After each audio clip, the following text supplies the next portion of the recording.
Hi, good morning, everyone, and it's a nice day again, and welcome back to this class of Christian education, and we'll continue our discussion on these topics, on these relevant topics on the Christian education, and we began by doing some study on the concept of education in general, because whether it's a Christian or some other sort of education, the basic concept and the principle of education would be pretty much the same, or at least similar. There's not much difference between Christian education as we define the education and the general education as they define them. And but as most of the academic efforts within the given educational system, especially in America, in a Western world, for the matter, as pretty much the same for the Eastern, the Asian context as well. Within the system, the education much focuses on the delivery and the attaining of particular knowledge, the body of knowledge. It hasn't been that way in least, in the old Western world and also in Asian context. They rather focused on the personhood of a student rather than giving them knowledge. Of course, they were attaining knowledge, but at least people thought that the work of school, the responsibility of a school is to raise a person who has a good character.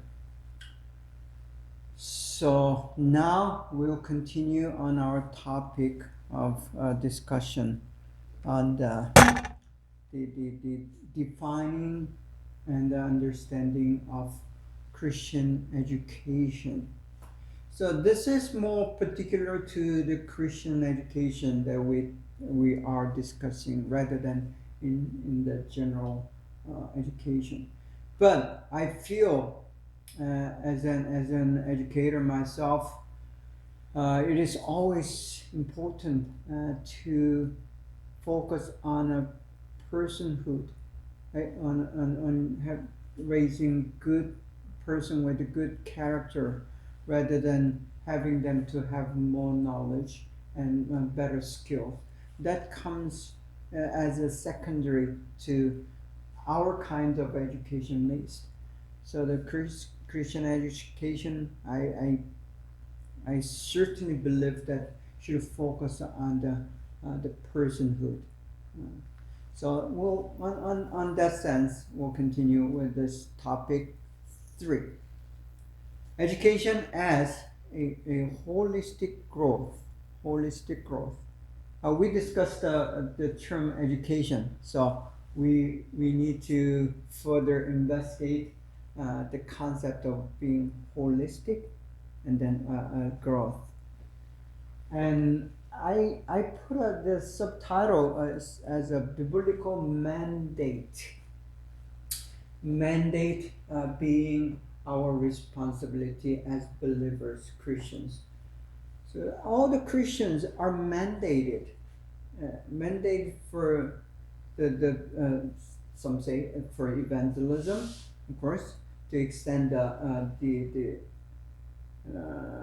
religion, the Christianity itself, and also we are mandated for the kingdom of God, and we are mandated to be good, to good Christian. And there are many mandates the responsibilities that are given in the Bible to the believers. So all the believers, not just a particular kind of believers, pastors or missionaries, no. All the believers are mandated to the certain fundamental mandates. And talking about the fundamental mandates, this education, raising a believer in a certain way so that the day he or she will become more of a biblical character or the person of faith.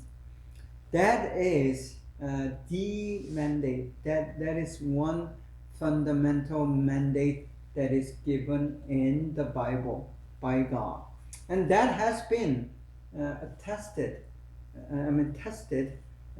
throughout the history in the ancient in the Hebrew context and in a Jewish nation of Israel, and then also in the New Testament church as well. In 2000 years of New Testament church, the Christianity after Jesus, at the education and raising a person as into the Christ-like fullness has been the mandate for all the believers, not just pastors, not just Bible teachers, but for all believers. So we'll discuss from that kind of background and context. So here we go with the topic 3, education as a holistic growth. First, we will try to define and conceptualize the word holistic. If you have been to some of my classes that I taught in this university and the college, then you may know some of the concept. But let me just redo it because there are some new students to this class, and I'm more than happy to explain this concept of being holistic, because being holistic is biblical. It's from the Bible. It's not something that I invented or some scholars came up with. To be holistic, it means first to be whole. Whole is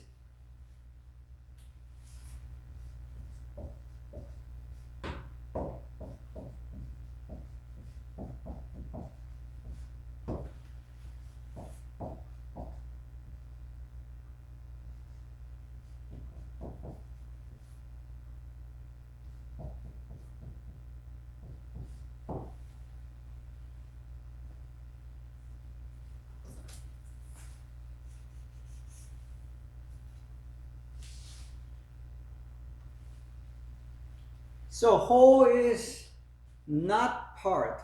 It's not partial or partiality.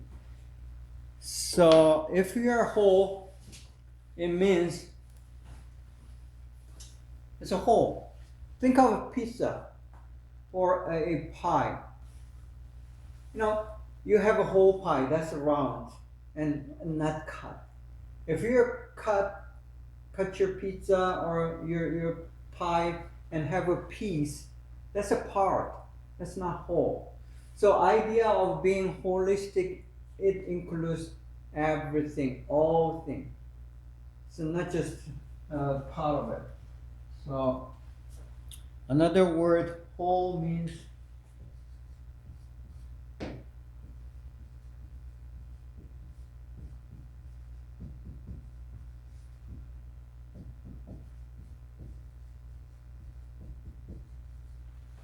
so it is inclusive.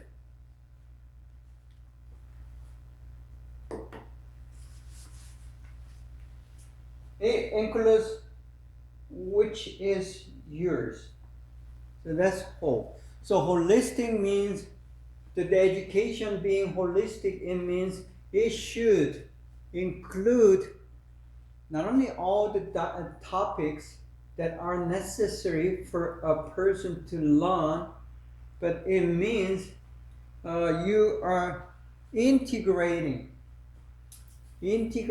all these dimensions, the areas or the subjects and topics. You want to include everything. So in the past, the Christian religion had focused on learning of something that is religious. Just, they were studying Bible and Bible only sometimes.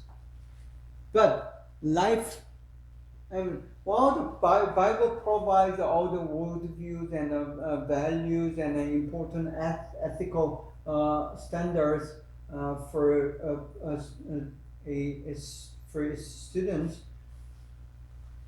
but it does not provide the specifics about like a science, mathematics, and the sociology. These things are something that you need to learn in addition to the Bible itself, because Bible is not aimed to teach someone with mathematics, even though it does include this mathematical elements in it, and still it's not a mathematic book, so you cannot learn something the mathematics from the Bible only. So we need these other subjects as well. That's being holistic or being including whole. So Christian education, even the Christian schools today, they do have a variety of subjects including arts and science and mathematics and all the general topics and subjects. But in the some of the religious institutions, when they thought of education, they thought that religious education would be everything, but it is not. So our philosophy and the philosophy idea of education includes all the subject matters that has to do with the reality, dealing with the reality. Because, again,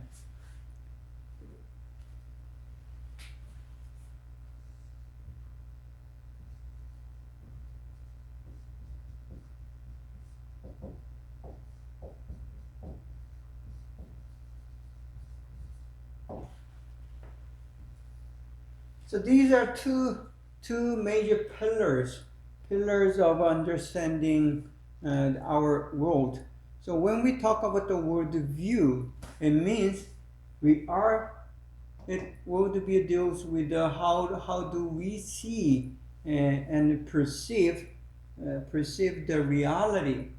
And once you perceive the reality, that you need to react and interact with that reality, which will result existence.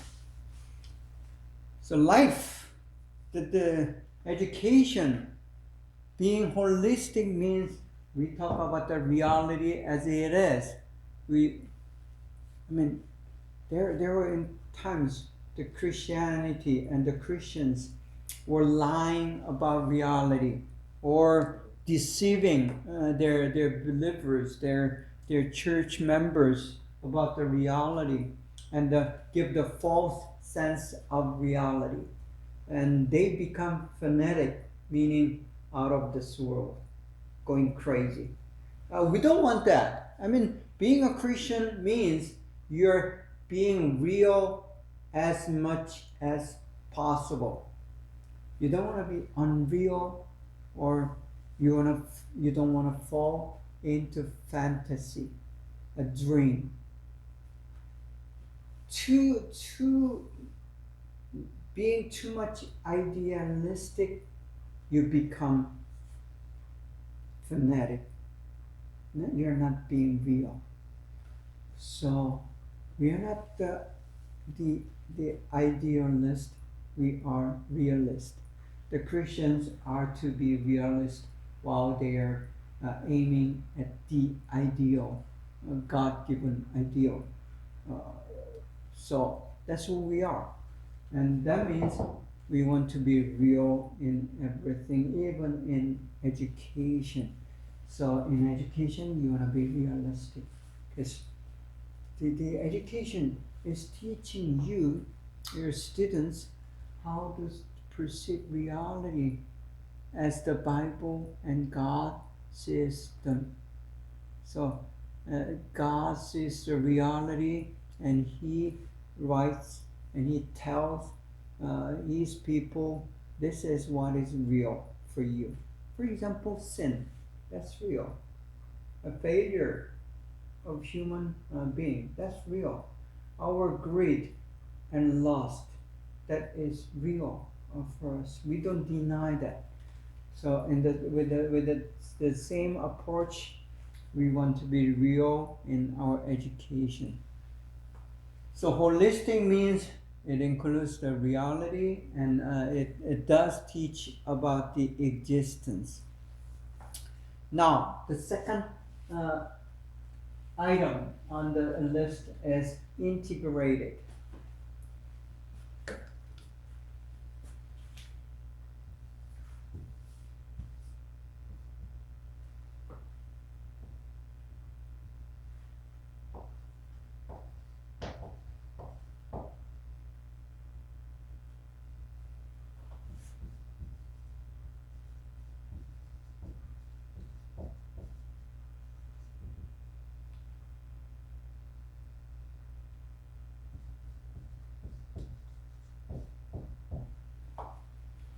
So most of you, even though not all of you, most of us has to drive in America. It's not, and we don't use much of public transportation here anymore. So you probably know basics of the car. There is engine and then transmission, and then you have that control. See, a car to be functional, to be able to drive, engine needs to be connected to transmission, and then engine and transmission need to be controlled by someone, the driver in our case. So without these three being connected together in a such a way they are in coordination. Coordination meaning in under a one control. So that's how it's integrated. Another example of integration as a concept of being whole or holistic, it means it's a family. Okay, there's a mother and father, and then as mother and father they are organically integrated. They produce children, a child, and the child is integrated to mother and father, not just in a legal bonding, but the child is connected by DNA, which is very strong bond. So that's how they are integrated. But more than those biological and legal binding, there is something called the familyhood, being a family. So in their heart, their perception, and in their conscience, they know they are family and they are connected. That's kind of an integration that we are talking about. So all the parts or dimensions or areas or the subjects or topics should be integrated. In our case,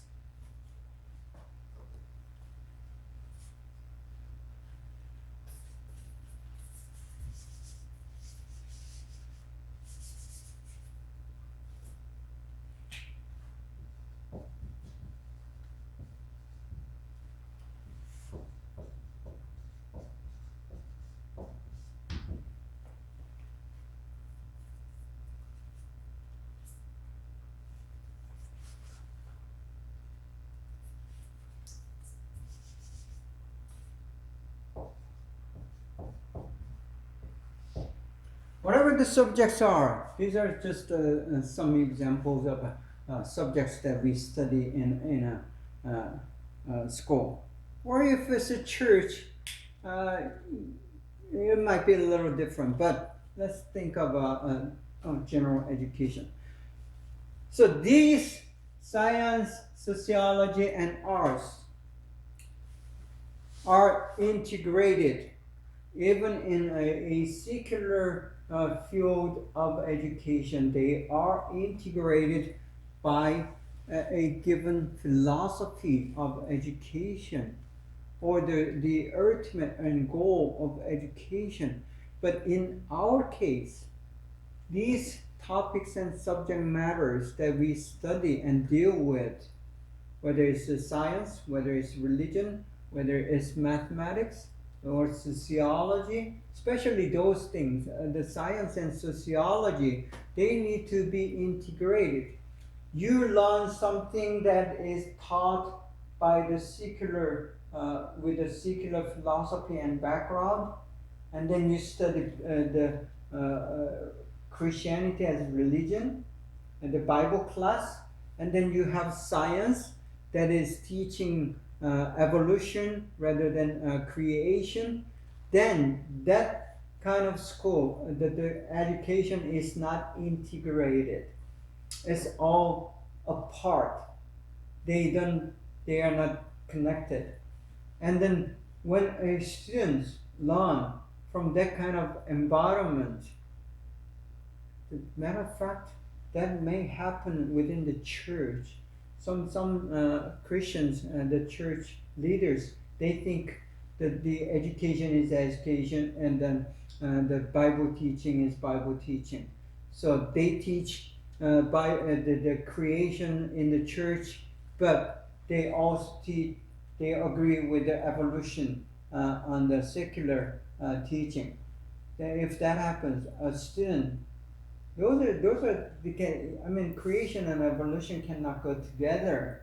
Even there are some scholars and people trying to merge these two ideas, and so something called creation evolutionist.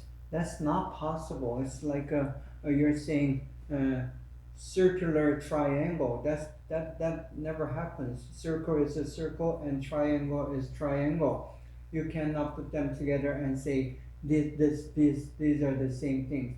And circle is a circle and triangle is a triangle. There is no triangular circle or circular triangle. That's not possible. Same thing. It contradicts. Evolution and creation cannot go together. And if you teach these both ideas as truth, and then the student will be very confused. That means it's not integrated at all. More than often these things happens within the church, within Christian schools, and within a home especially. Because some parents, they do not have that knowledge and understanding and integration within themselves. If that's the case, then their children will be very much confused more than anyone else. When that happens, they will just, it is more likely they will leave Christianity and the church, because it doesn't make sense to them, because they know, they are aware that the parents are confused. And as a small child, they may not, but as they grow up, become teenagers, and they learn all these things in secular schools, and then they have another kind of learning that's given in a church context, and these two things are not integrated. And you don't even give a task of telling them that it is your responsibility and your decision to be able to make that choice of what to believe. So that becomes the matter of truth. If you're confused about the truth, and you are going to be confused about everything, including your own identity. And that's what's happening among the young Christians today. So the education, Christian education, is very important, and we are at least should be able to tell them there are two different sets of uh, so-called claiming to be true, and you are to make your own decision about your belief. Because creation and evolution, these are the area of belief, not the science. Because it happened only once, and it's not gonna happen. It's not happening. Evolution is not happening, even though there's a that adaptation among within certain spaces, but you cannot cross one space to another space. So evolution cannot be proven because it's not happening today. The creation happened only once, and it's not happening again today. So these are the area of belief, and the much stuff that are within the area of education, because education also has to do with your belief, not just the science and facts and the lessons that we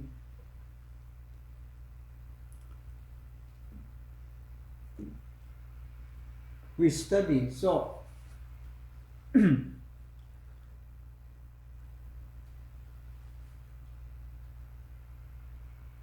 and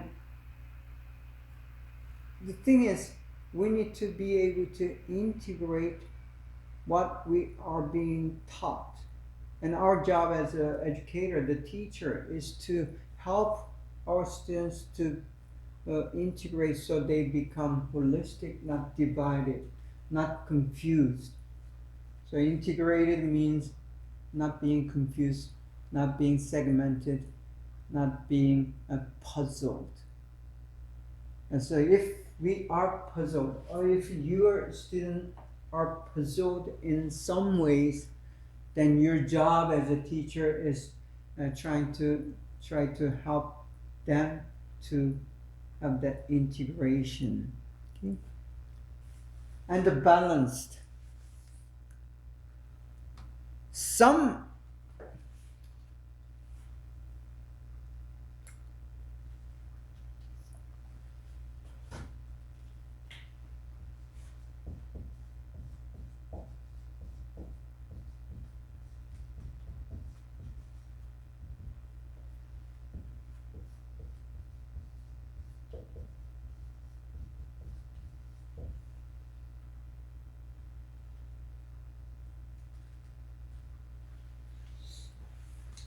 disproportion and prejudice. These are terms that is antonym or against balanced. Balanced, it means giving a proper focus or proper intensity to the given topic or subject matters. So there, being holistic means giving a proper balance to. If it's important, you want to give more to that, subject of importance. If it's something has a priority, then you want to give more focus on that subject that has more priority. So whether it's importance, priority, or necessity, whatever the parameters are going to be, the balance means giving the proper,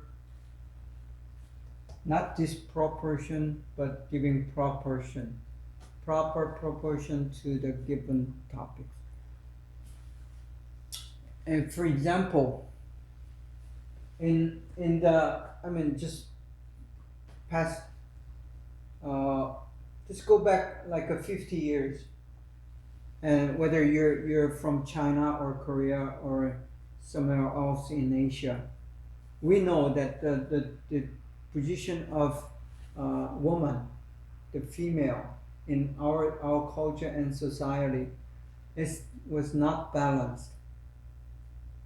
Same in America. It's only in 19 something in the 20th century that the woman was able to make a political vote in America, and then it was 1960 or somewhere there where the black Americans were given the right to vote. So that means they were not balanced. There was some prejudice and unbalance. So giving the balance is very important for being holistic. So in Christian education, we need to balance these things. The intensity of the subject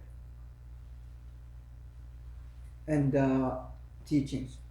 So in a church context, for example, if we talk about the Christian education or spiritual formation, in 20th century church, the evangelism and foreign mission, and then underway a cross-cultural mission going overseas to this another remote area of the globe, the earth, and suffer and to evangelize and to share the gospel to the remote people.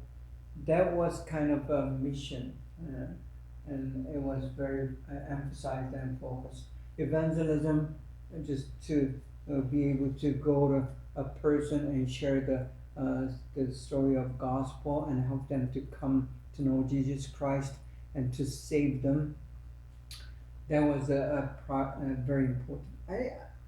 I believe that they are important, but if you only focus on those things and do not talk about your responsibility as a citizen, as a good Christian citizen in a community, and giving your time and energy to help out those in need, even without having to say that I'm doing this for the sake of the gospel and Jesus Christ. If you're able to say it, that's great. But even if we are not able to say that, just doing it and doing it in the name of Jesus Christ, for yourself, that there will be the very responsibility for any believers, and that should have been also emphasized. And that wasn't the case, so we know that hasn't been balanced.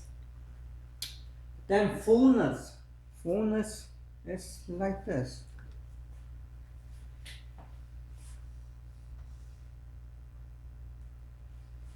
There is a cup, a container. If we have that much water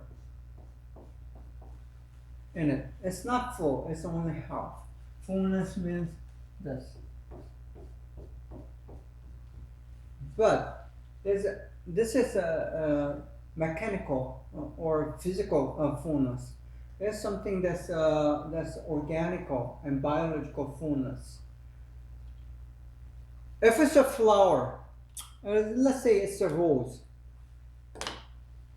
Fullness of rose is to bloom and have that beautiful flower we call rose. If it's a red rose, the fullness means it produces red flowers. If it's a yellow rose, and then it should produce yellow rose. If that tree is an apple tree, not only bloom the apple flowers, which is beautiful in spring, very very lovely, but you should produce apple at the end of the season, in the by the end of summer or the early fall. You should see that fruit of uh, apple on the tree, ripened and good to eat. See, that's what Jesus was furious about when he saw a fig tree, and there's a season, and then fig tree did not produce the fig. He's not mad about that. He wasn't able to eat that fig, which he wanted to eat, but he was using that time and the moment as a so-called teaching opportunity or learning moment for his disciples. And he was teaching them about that fullness. A fig tree, and when it's the time to produce a fig, that tree should have that fig. If it's a vine, it should produce grapes. So that's the concept of fullness in the Bible. So to be whole means to be full, have that fullness. So our education should focus on a person to become his or her fullness, flowering and fruiting. Not just flower, but fruits. So that's our concept of being holistic. And because I gave that analogy of a tree and fruit, the fig tree and apple tree, and that's about your personality or your person, something that is inside, the personhood, the character, the trait, and that's the core of being whole or holistic. So we want a person to grow as a full person that is intended by God, as God created that person to be. Because God did not create everyone the same. We know our fingerprints are different, our voice are different, none are exact same. Even the twins, they do have that different the traits and characteristics and the personalities, even though they were born almost the same time from the same mother and father. See, that's personhood. Each person is different, and God intended that to be the case. So we are all created differently and unique. The uniqueness, we want to see that in the full-blown scale. And not only a person, God intended His creation, the people, man, Adam, man, to be interpersonal between man and woman, and among the man and man, among the woman and woman, and the husband and wife, the father and son, the mother and daughters, and among the siblings. These are so-called interpersonal web or relationships.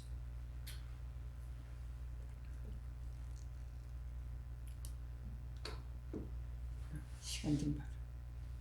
응? 요거.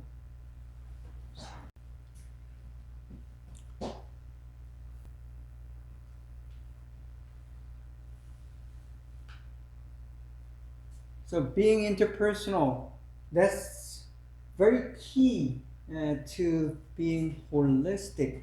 If you're by yourself, in a remote island, then there's nothing interpersonal. That's not God's design. And we have that inner urge to be with someone. And that's very important and key. So we'll talk about that further because that's very important in our Christian education, helping our students, our disciples to be interpersonal, because it is God's design, it's divine intent, and we are here as a pastors or Bible teachers, whatever your role is as a Christian educator, is to help them to be able to create that very, very shalom relationship among themselves, with that person and another person. So that's interpersonal. Without that interpersonal, you're not being holistic at all. Just giving them knowledge and make them the super, intelligent person with the super, skills, that will not make them whole person. So that's a very key, critical idea of our education. Thus, being holistic means being biblical. If we are being biblical according to the Bible, according to what God has designed initially, then we are going to be holistic. So this holistic, the term holistic is very key to our Christian education as we, pursue our education, whether it's at a school, whether it's a church, whether it's your home, or even sometimes workplaces. If you own a business and you want them to be the very biblical business, then you can take that workplace as your field of education. So education does happen in every reality, in every context. So again, the holistic education, the Christian education should be holistic, and holistic means these, being whole, entire thing, and the integrated, each part or domains or the area or subjects and topics are connected in a such a way that they are not separated, and then they are all related and should be balanced, not giving unbalanced or improper or prejudiced focus to a certain area of, and then fullness, giving the full blown maturity, the growth, and then it's personal and it's interpersonal, giving the relational. So that means it's biblical. Okay, we'll stop here and have a break, and we'll come back. Okay, thank you.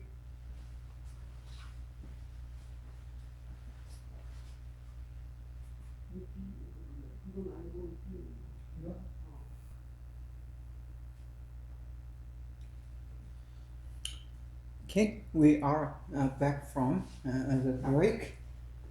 Okay, let's continue on this discussion about education as holistic growth. Okay, we'll begin with this passage from Bible. It's in the Genesis chapter 1, and said, "Let us make man in our image, according to our likeness, and let them rule over all the earth. So this is what God said as He plans to make human being, man and woman. The key words here are the image and the likeness. And the God amongst themselves, God the Father, God the Son, and God the Holy Spirit, they're sitting together or standing together, whatever your imagination might be. So the 3 in 1, 1 in 3, the Christian God, as we understand these verses, He said our image and our likeness, which means we human beings are not the exact duplicate, but very much similar to who God is. And this is a very key statement in understanding who we are. And for especially for Christian educators, if you are planning to teach and grow a person who is according to the Bible, and we need to follow the instructions and teachings in the Bible, of course. And this very statement at the very beginning of the Bible is very important and key. And again, the image and the likeness, what do they mean? Image means the exact copy. Likeness means pretty much similar. So what do we have in us that is exact, same as God? And what do we have something that's pretty much similar, but it's not the exact the same, but very similar to God? So that those words, I understand them as God has given us something that is very exact, and God has given us something that is similar to Him. And our job as educator is to develop and to grow a person, a child, a student, so they become more into the image of God and into the likeness of God. So we become godly.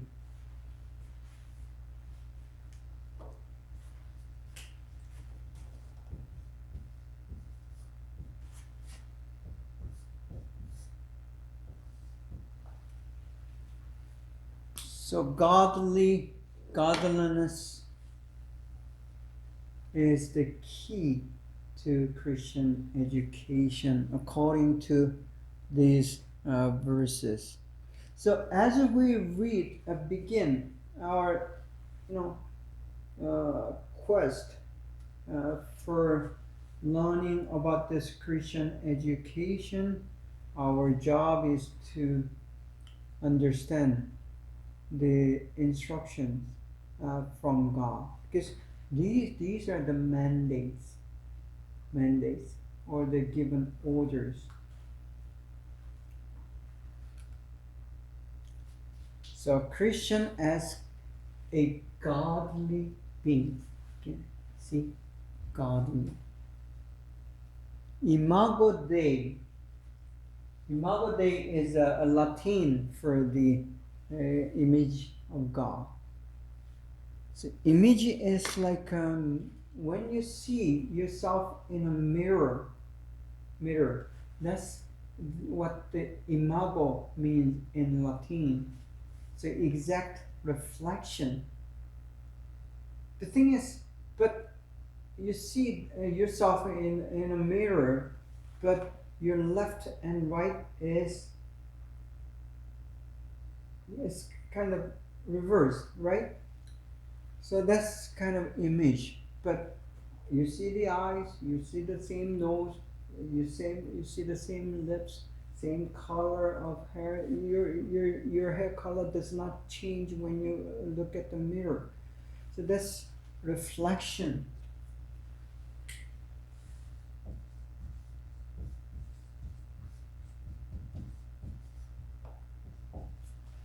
And another word that we find in the Bible for that image and reflection is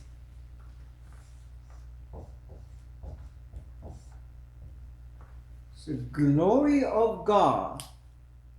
We may mean the glowing of God, that glory, the mysterious, magnificent, and marvelous image of God.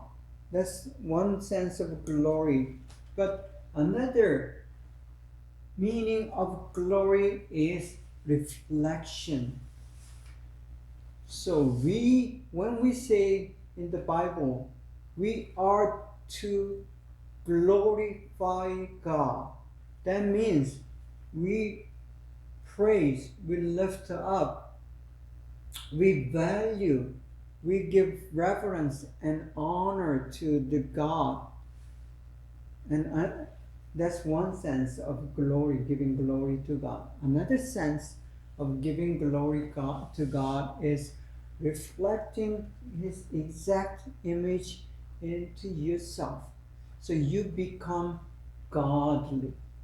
By one believer becoming godly, that like God, that he or she is going to shine, going to reflect who God is in himself and herself.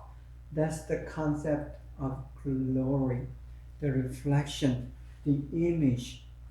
So these are closely connected. So again, I mean, this is very important to have the exact and proper concept of that image of God, the Imago Dei. Because that's our job as Christian educator, and it is your job as a believer for yourself to reflect the image of God.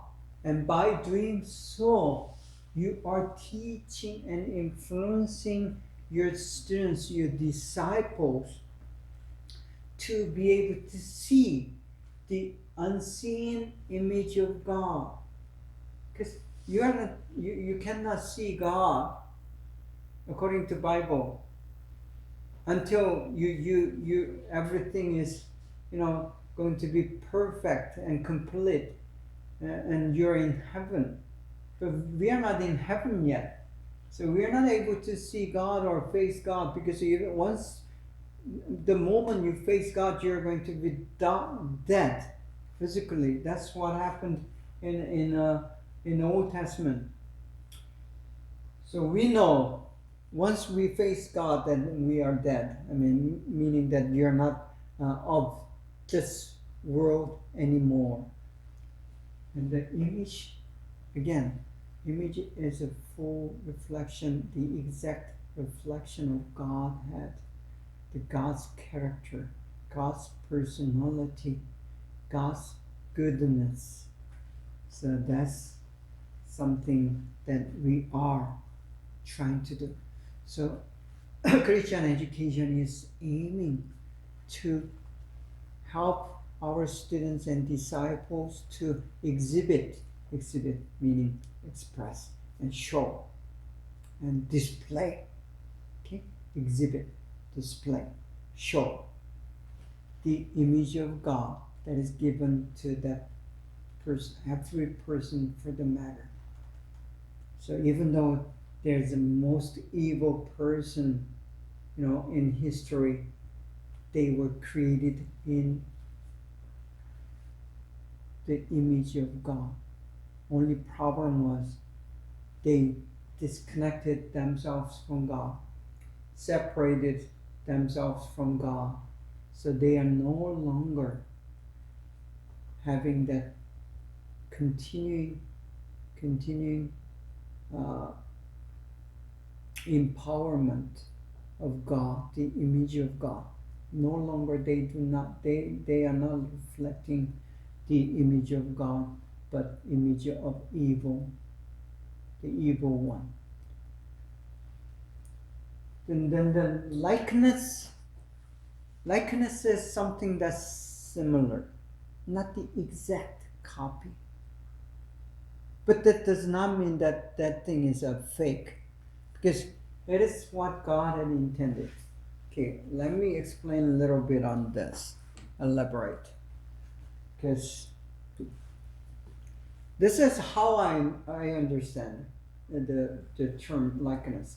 There might be some other interpretation and some other in understanding. That's fine.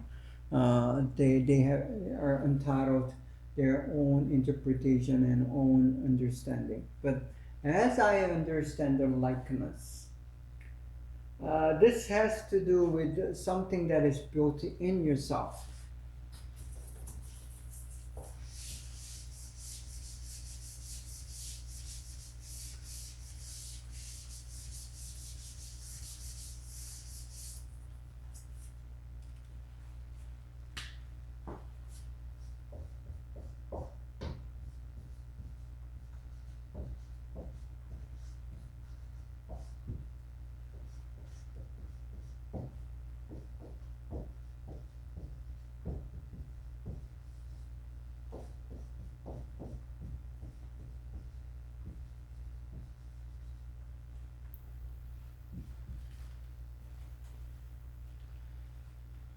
There's other words for this.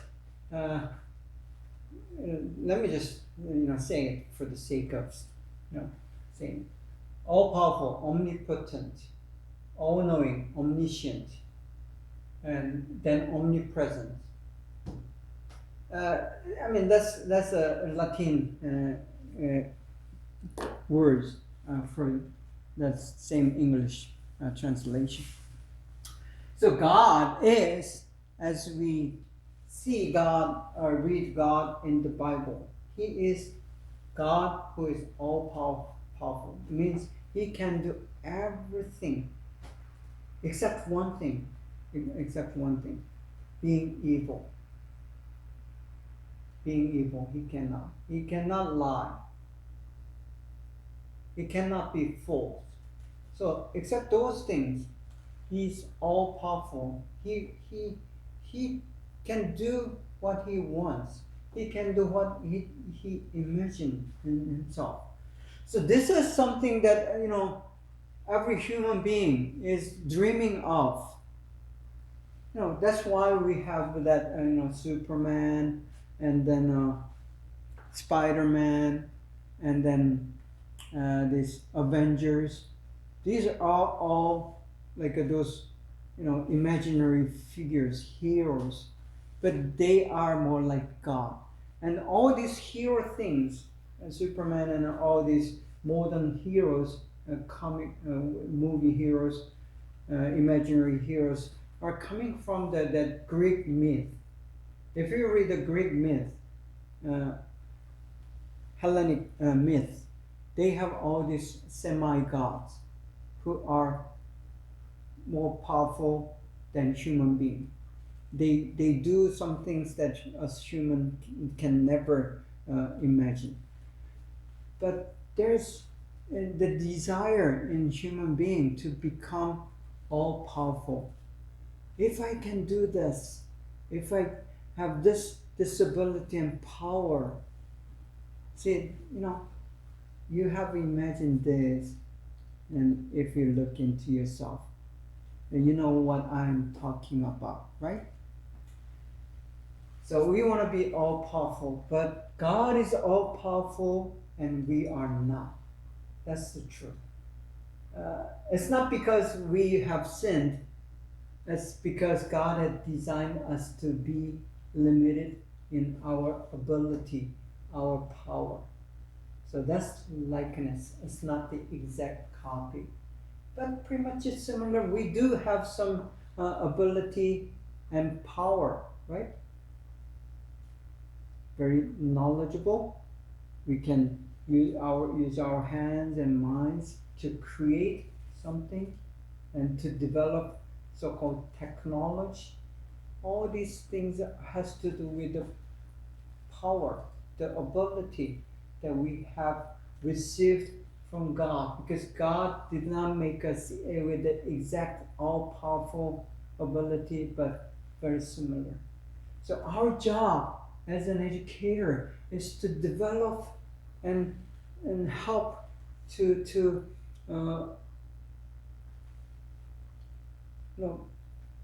fully exhibit their ability, whether he or she has, or it could be a musical talent, it could be their intellectual ability, or it could be their hand skills, whatever we have, the students have, we want them to fully express their ability.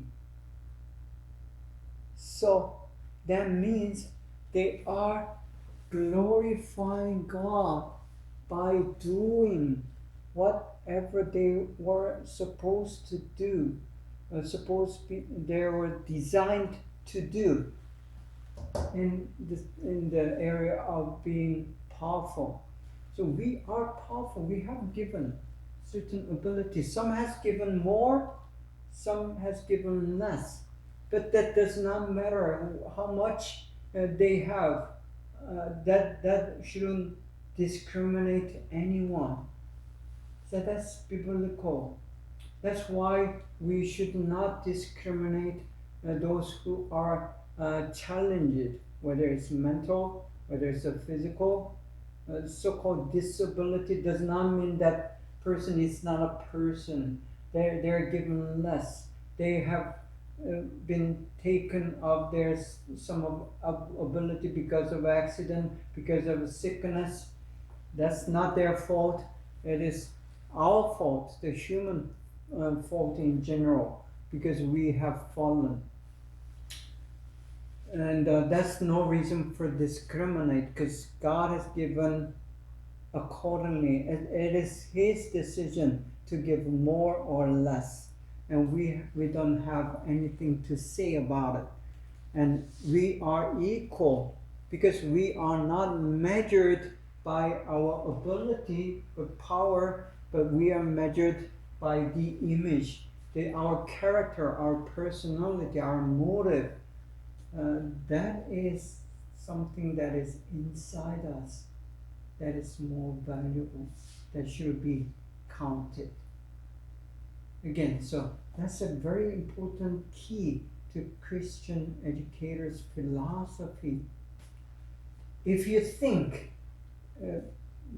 by any chance, for even a moment, if that student is better because he or she is doing academically better than that student, or if your child, your first son is doing much better in music than your second one, so you give favor to that one who is better in musical talent, that is not being Christian. See? But many of us fall into that trap, even as an educator. I mean, as a parent, it is common for even mature believers, mature Christian parents to do that. So that is a trap. That's against the biblical teaching. So ability is just ability, and it is according to God.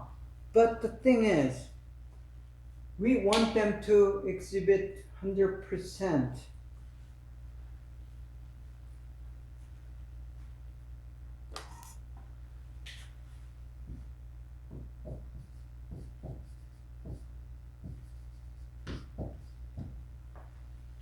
You read the parable of talents that is given by Jesus, and he has said that one is given 1 talent, 5 is the other servant is given 5 talents.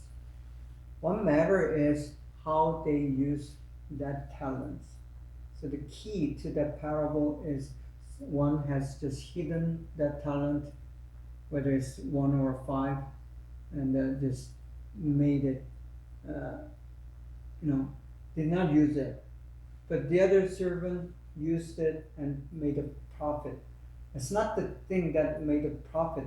The key to lesson is that servant has used the given talent to its full extent. So that's the thing us Christian educators do.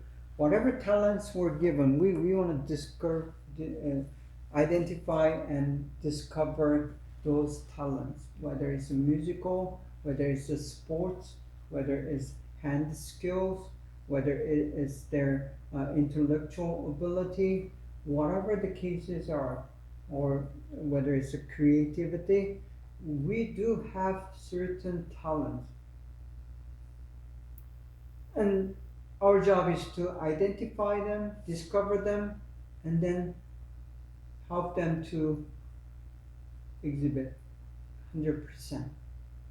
100%, not 10%, 50%, but 100%. So that's likeness, all powerful. God is given all powerful. God is all powerful, but we are limited. That's likeness, and not the exact same reflection, but very similar, even though it's not full extent. God is all-knowing. He knows everything.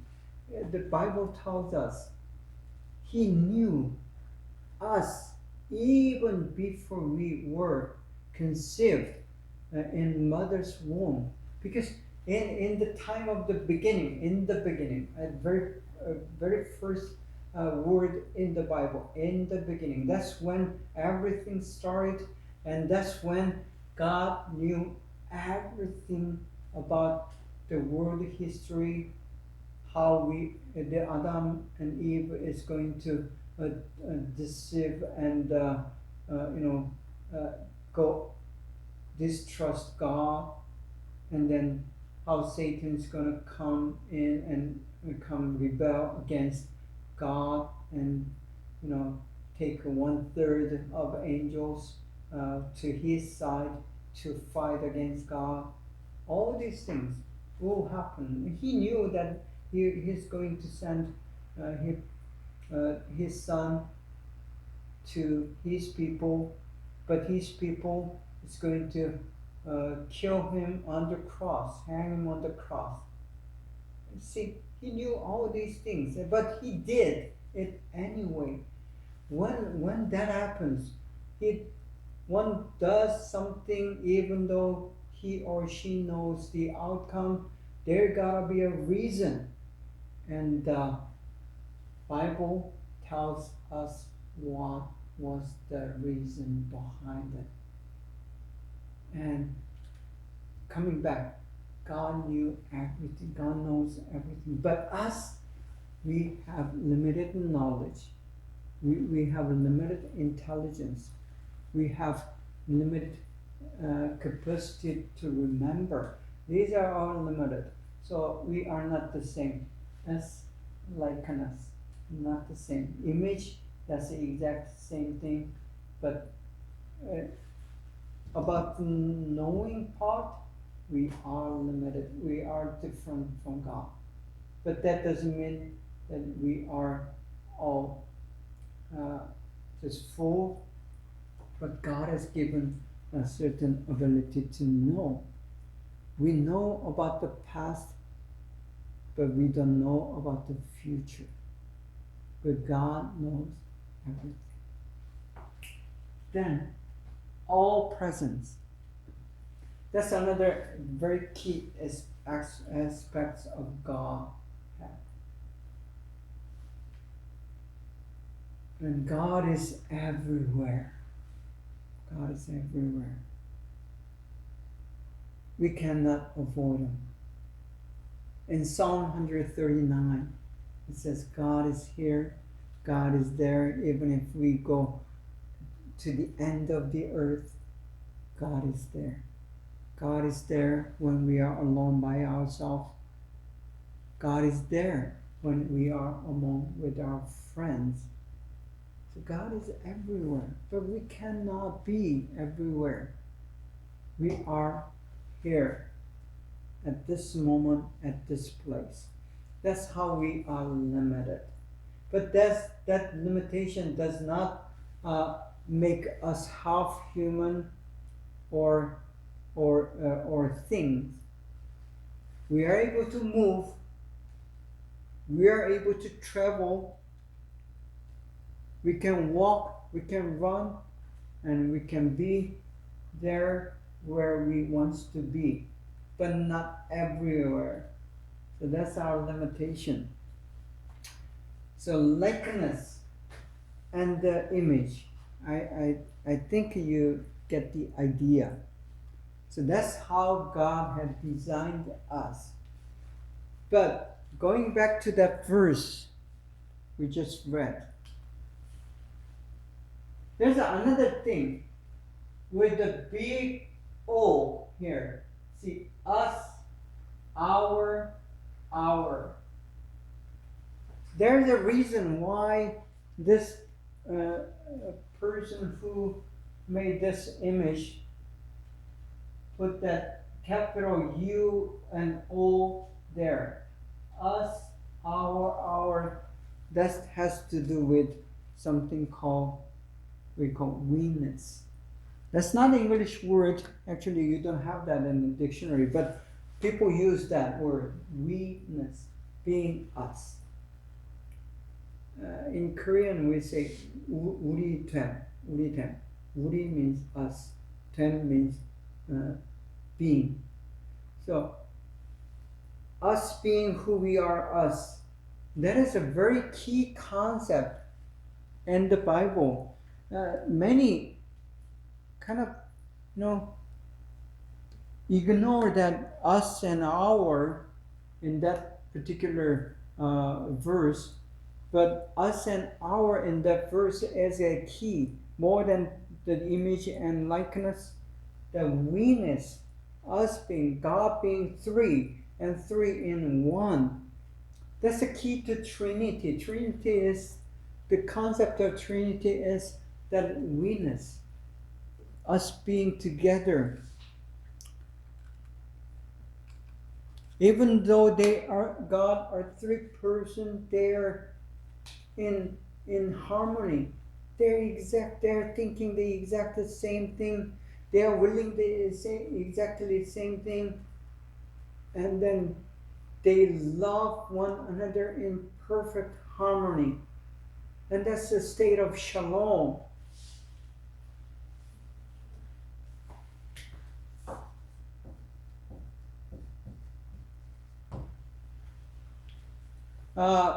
English translation of shalom might be peace, but peace is not full translation of the word.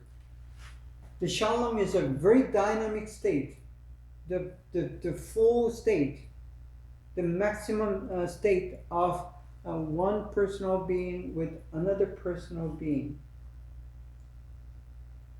A man and wife, a husband and wife, when they are in a best condition, best situation, loving one another in perfect harmony, that's the image of shalom, and that is given as our standard, our ideal. So God created man so they can be in shalom with one another. But most important than that is the man should be in shalom with God. As just God had three, God had God the Father, God the Son, and God the Holy Spirit are in harmony, in shalom, integrated in the full maximum state. We should be in shalom with God. And that shalom, that peace has been broken by our distrust. See, that is what happened between Adam and Eve to God. And that's a sadness from God's perspective. But He knew that is going to happen. But even if He knew that, He created man and woman, Adam and Eve. And the question is, why did He do that? The answer is so we can become a person who eventually will make a repentance and make a decision to come back to God in spite of all those problems and issues in between. But God knew that there are going to be some people who are going to come back and create the shalom again. So from God's perspective, God's purpose, God's ultimate, He knew that shalom is going to be created. Not by force, not by the program, not by the manipulation, but by free will of people who does repent and who decides to come back to God and come back to love Him in a way that God created us to be. That's the design of the Bible, very first verse. So our goal as an educator, Christian educator, is to let the students know, let the people know, let the disciples know that this is how God had designed us to be. And what's the shalom is the ultimate of our being. Again,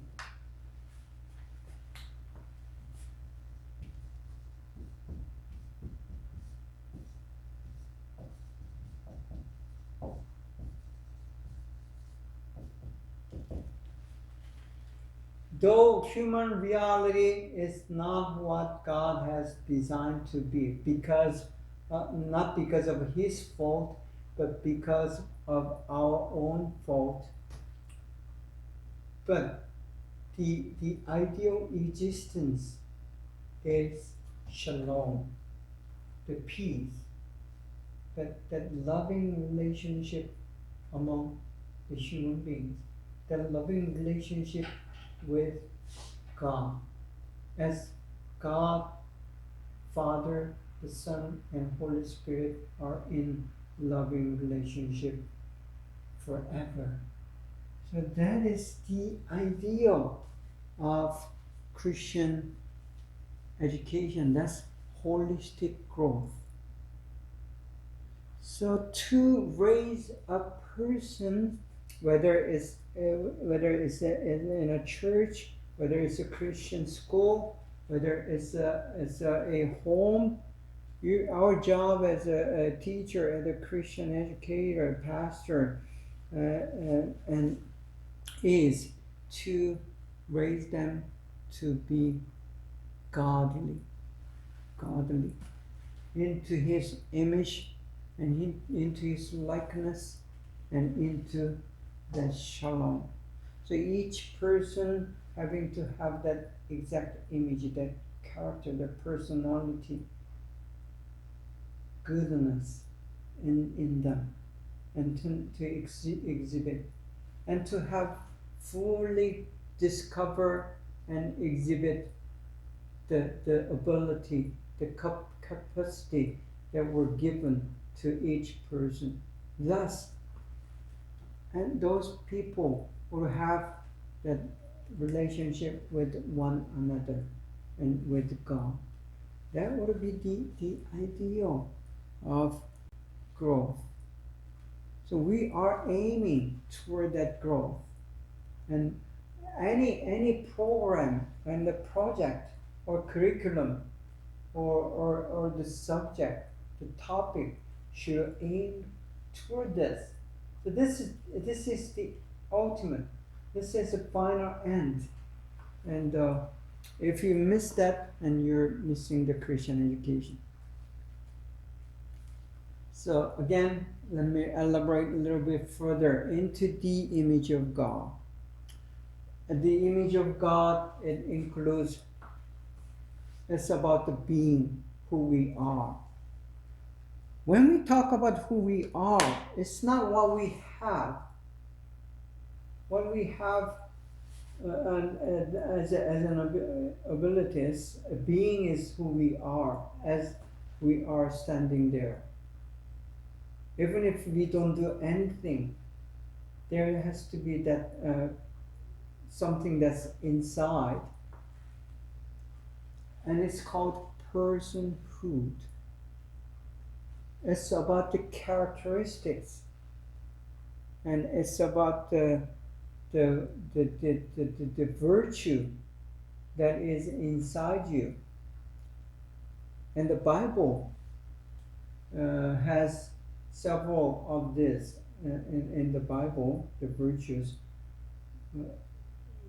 For example, faith and hope and love. These are the image of God. It's being godly. God is a person of hope. He's a person of faith. And he's a person of love. And to be godly means you become just like who God is. Full of love, full of hope, full of faith. See, so these characteristics, Christian characteristic or biblical characteristic or godly characteristics, are something that we are going to aim at. And thus having that relationship to have shalom. So our goal is to raise a person, whether it's female or male, whether it's a young or old, even at the age of 80 something, 90, you're still going for this, the biblical godly character. Having to have the likeness of God. Again, this has to do with the doings. So,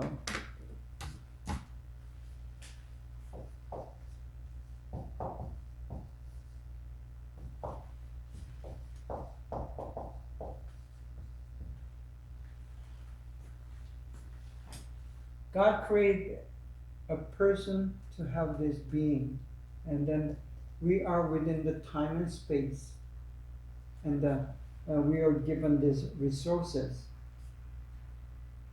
plants, animals, the stones, and all these the resource materials, those are given, and we want to use our ability to utilize them, to survive, to improve the quality of life. So that's doing part. So doings are important as well. So there's God-given ability and talents, and it's come out as workmanship. Another word phrase.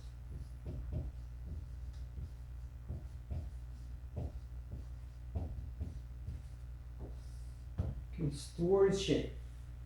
Stewardship it means being responsible with what is given.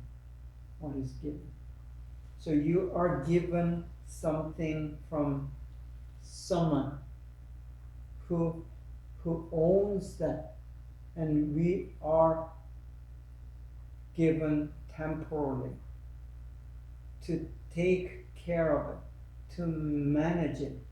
So we are the manager. We're the caretaker of that thing or people. So always Christians has to have this mind of stewardship. You do not own anything. Even your own talents or your own ability, that is given. That is given. And it is trusted. And our job is to manage, to use it for not for your own good, not for your own ego, not for your own interest, but for the good of others, good of God, good of God's kingdom. Your job is to benefit others who, whether they have it or not, but basically benefit for those who are less fortunate. That's not a good word, but those who have less chance. You're going to benefit them. It is your reason for being. So by doing something, your being is identified, your being is characterized. So doing is very important as well. And your workmanship and your stewardship. You are trusted with these gifts, the ability, and the material, the money is also, it's not your thing. It's not yours. You do not own the money or anything for the matter. You just are entrusted. And when we leave this earth, this life, you're going to leave everything. You're not going to be able to take anything, not even a penny. The clothes that you are going to wear in your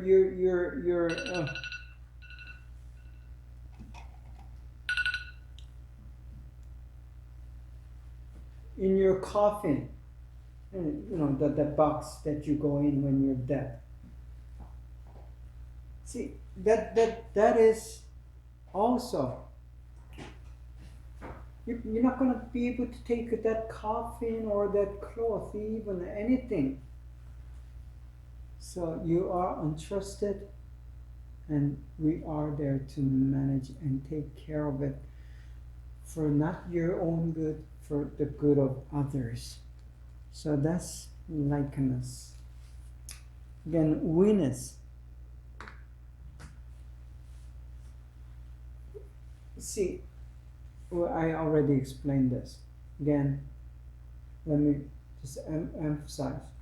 It is always having to have us mind. As a teacher and the students, as a pastor and the church members, it's us, always. It's not like this vertical thingy, vertical structure. Because us, the Asians, especially Chinese, Koreans, who are raised in this very Confucius culture with the authority structure and the culture, we are trained to think in this vertical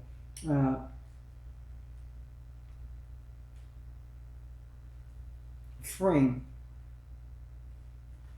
And the Bible does have this vertical framework, platform, but also has this horizontal. And when we say us, when God said us, when Jesus said, you are no longer a servant, but you are a friend. Jesus called us friend. That means God called us a friend. God called us and created us to be the partaker.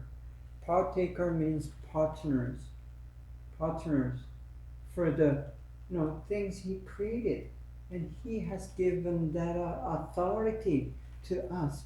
So that usness, we-ness, is very important when we are planning and acting as an educator. So to be a good Christian educator, don't forget this. We are being together in this. We are and we are to teach them being us as a toward the shalom, the theme of shalom. Okay, thank you, and I think it's time's up for today, and I'll continue this on next week. And thank you for listening and coming to the class, and I'll see you guys next week. Bye.